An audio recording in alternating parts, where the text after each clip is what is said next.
Ahmad A1 furniture, जहां पर आपकी लाडली के लिए इलेक्ट्रॉनिक्स और फर्नीचर आइटम्स, शादी ब्याह के लिए मजबूत पायदार furniture set, sofa set, dining table set, TV, fridge, washing machine के अलावा तमाम इलेक्ट्रॉनिक्स और फर्नीचर आइटम आपका वेलकम करते हैं। अहमद A1 फर्नीचर और Ahmed electronics, opposite Shadan hotel, Ballaguda road, Hashimabad, Hyderabad.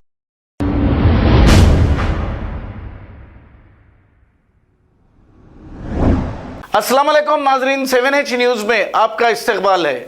BJYM city president Nitin नंदकार ने माइनॉरिटी सब्सिडी स्कीम पर किया है KCR और AIMIM पार्टी से सवाल और इन्हें अपनी तनकीद का निशाना बनाकर एक प्रेस मीट करते हुए तमाम तफसीलात बताई है। आइए सुनते हैं इन्हीं की जुबानी।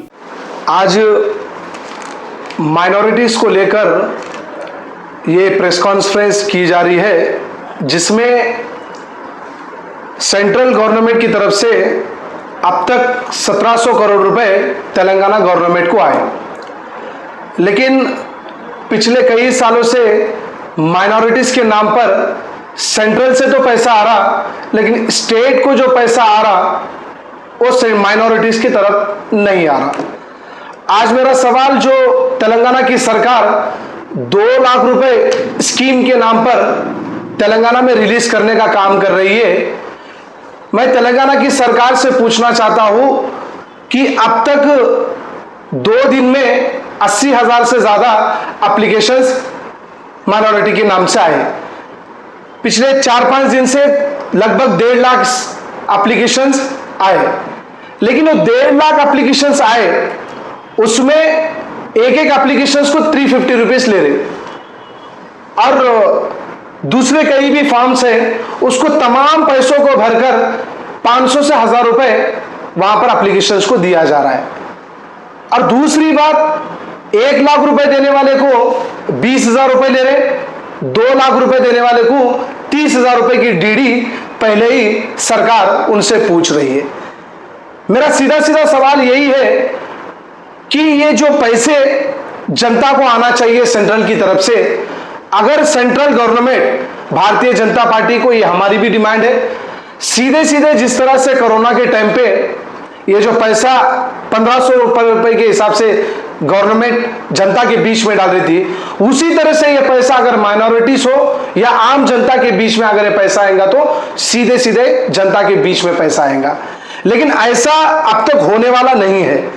हम देख सकते हैं कि पूरे तेलंगाना में 33 डिस्ट्रिक्ट्स हैं।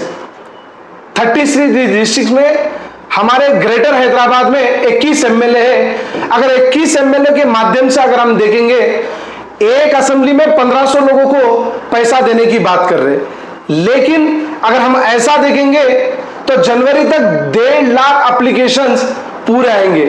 1.5 लाख एप्लीकेशंस अब तक आना चाहिए, लेकिन एक एमएलए को 10-10 लोगों को भी माइनॉरिटी का पैसा नहीं मिलेगा। आज जो MIM पार्टी है, AIMIM के सांसद असुद्दीन ओवैसी है, अकबरुद्दीन ओवैसी है, 7 एमएलए MIM के हैं, कई सारे कॉर्पोरेटर इनके हैं।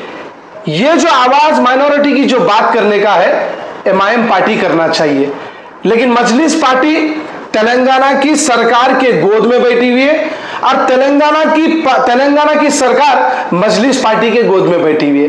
दोनों सवाल जवाब नहीं कर रहे, लेकिन माइनॉरिटी का जो ये पैसा है कहां जा रहा, आज भारतीय जनता पार्टी इनसे पूछने वाली है।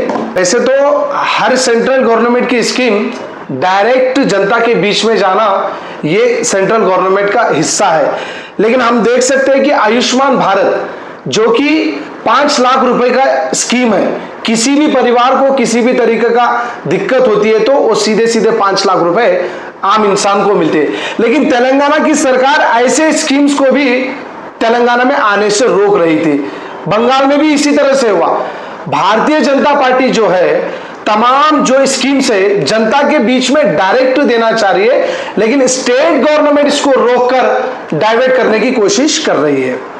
हमारा यही सवाल है, ये सिर्फ भारतीय जनता पार्टी या मेरा नितिन नंदकर का ये सवाल नहीं है, हैदराबाद में रहने वाले तमाम उन माइनॉरिटी का ये सवाल है जो ये करोड़ों रुपए सेंट्रल की तरफ से तेलंगाना में आते, उन पैसों का लेखा जोखा, उन पैसों का हिसाब हम पूछना चाहते।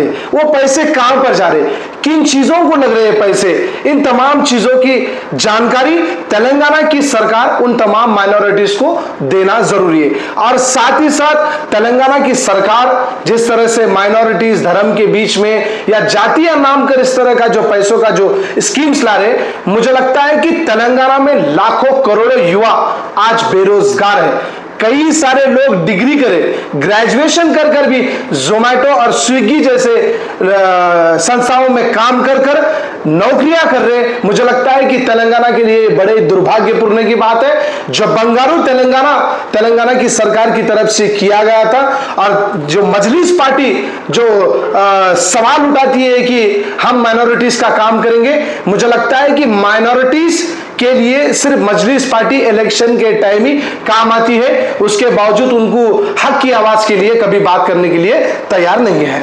देखिए, जैसे जैसे इलेक्शन नजदीक आते रहते वैसे वैसे तेलंगाना की सरकार स्कीम्स लाती है। हम देख सकते हैं कि दलित बंधु हो या और ऐसे कई सारे स्कीम्स है। आज हम देख सकते हैं हुजूराबाद का इलेक्शन, हुजूराबाद में मुनगुड़ में इलेक्शन के टाइम पे हजारों वादे तेलंगाना की सरकार की तरफ से की गई। उन तमाम वादों का क्या हुआ, उन तमाम बातों का क्या हुआ जो उन्होंने वादे किए, अब तक हुजूराबाद में या मुनगुड़ में जाकर उन्होंने किए। मुनगुड़ के इलेक्शन के टाइम पे तमाम एमएलए मिनिस्टर वहां पर जाके इलेक्शन के दौरान उन वादे किए, लेकिन आज जहां का वहां जैसे का वैसा है। आज कोई मुनगुड़ की बात नहीं कर रहा, टीआरएस का एमएलए बात नहीं कर रहा, मिनिस्टर ने बात कर रहा, इवन तेलंगाना के मुख्यमंत्री भी बात नहीं कर रहे। मुझे लगता है कि इलेक्शन जब जब नजदीक आता है तभी इन वादों को बात किया जाता है, ये स्कीम्स लाई जाती है। जैसे इलेक्शन खत्म वैसे ही जहां का वहां पूरा खत्म हो जाता है। मुझे लगता है कि पहले तो बीआरएस टीआरएस नाम समझ में ही नहीं आ रहा, कहां की पार्टी है, किस तरह की पार्टी है। अगर टीआरएस या बीआरएस पार्टी तेलंगाना में ही मजबूती से अगर काम करेगी, तेलंगाना की जनता की सेवा करेगी, एक तरफा नहीं देखकर जाति और भेदभाव के ऊपर काम नहीं करेंगी, तो देश में जाके काम करने का मौका मिलेगा। मुझे लगता है तेलंगाना को ही पूरी तरह से टीआरएस बीआरएस पार्टी अभी तक नहीं समझी, वो देश भर में जाकर क्या राजनीति करेंगी, ये सवाल तेलंगाना की जनता वहां पर तेलंगाना के मुख्यमंत्री से पूछेगी। खबर है शहर की, खबर है गाँव की, खबर है सारी दुनिया की। 7H न्यूज पसंद आए तो लाइक कीजिए, शेयर कीजिए और सब्सक्राइब करना ना भूलें। 7H news.